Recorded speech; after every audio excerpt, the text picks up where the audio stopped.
Prince Harry remains sixth in line to the throne, despite no longer being a working royal. His place in the line of succession means he could be asked to serve as a Counsellor of State should the Queen ever be temporarily indisposed, such as due to illness or being away from the UK.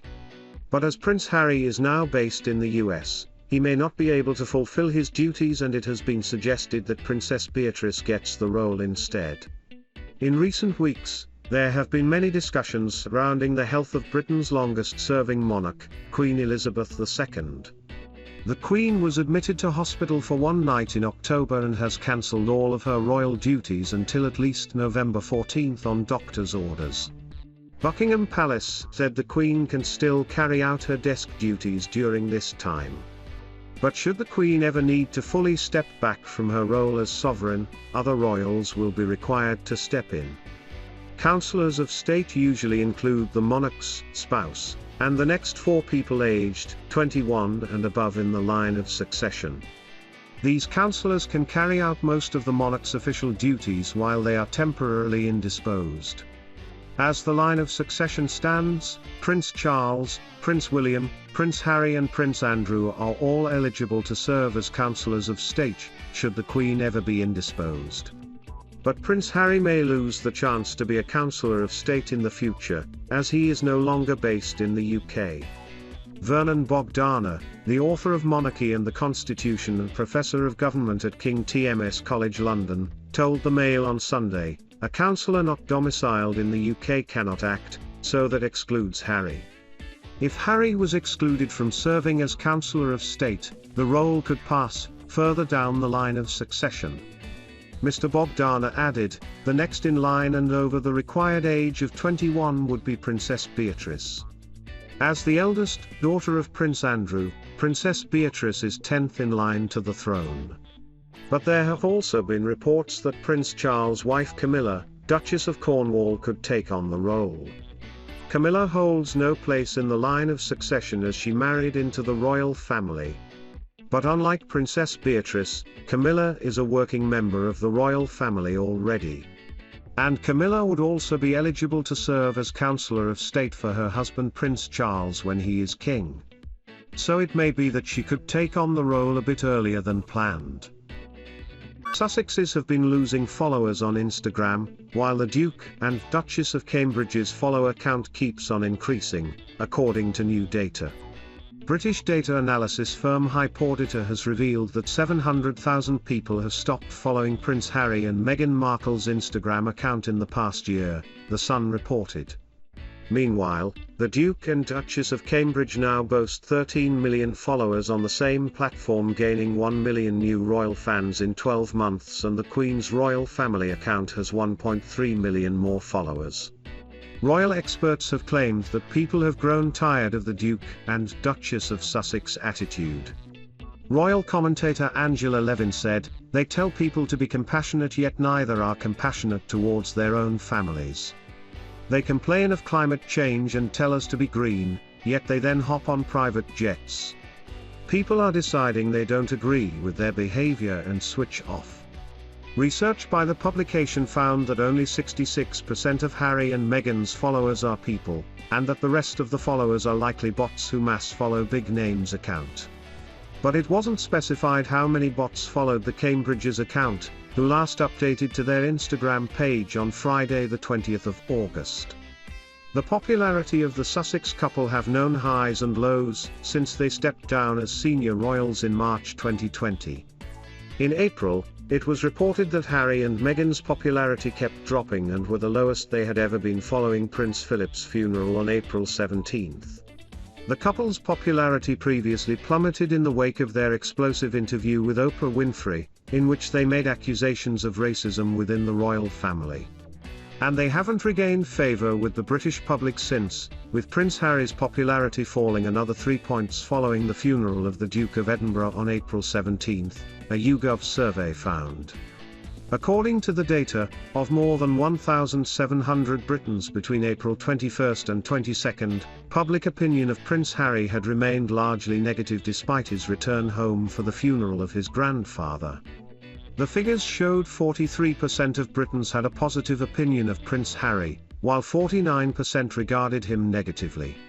This gave the once popular prince a net score of 6 in terms of popularity, a drop of 3 points from March 12. Meghan's popularity scores also fell slightly following a sharp decline in March. Less than a third, 29%, of Britons had a positive opinion of the Duchess of Sussex, while more than half, 61%, viewed her negatively at the time. It is unknown how the re-edition, in the upcoming weeks of Finding Freedom, the Sussexes biography penned by Omid Scobie and Caroline Durand, will affect the couple's popularity.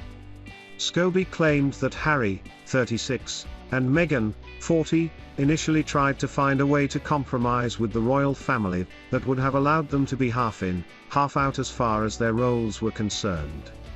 However, Scobie told People that the couple made the hard decision to walk away from the royal family, because they knew that there would have constantly been issues about financial endeavours and business decisions they made had they maintained any ties with the monarchy. Duke of Cambridge started studying a history of art course at St Andrews University in 2001. However, just like many students who move away from home to study, the prince experienced a wobble and spoke to his father about his second thoughts. In his book, Battle of Brothers, royal author Robert Lacey claimed William wanted to drop out. According to the author, the future king asked the Prince of Wales if he could switch universities, with Edinburgh as an option.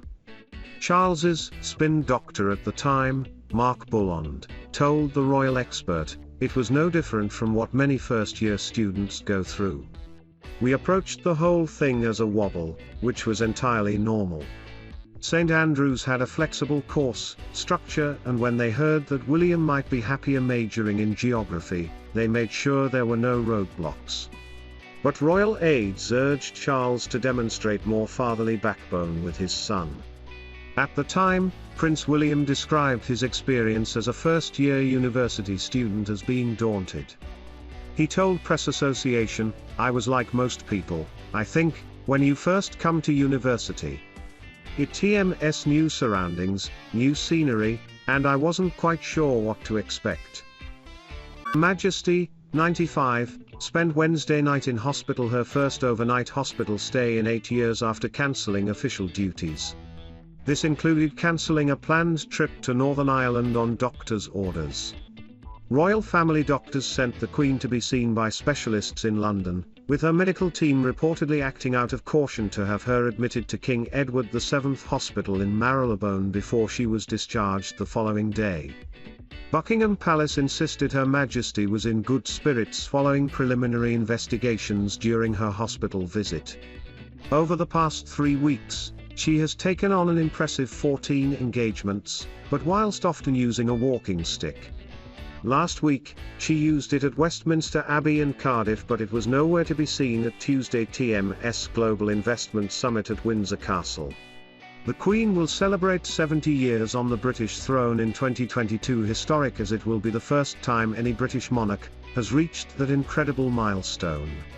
But royal biographer Hugo Vickers has urged caution, telling Good Morning Britain, "If you look at the programme she TMS done, it would have exhausted almost any of us in the last few days.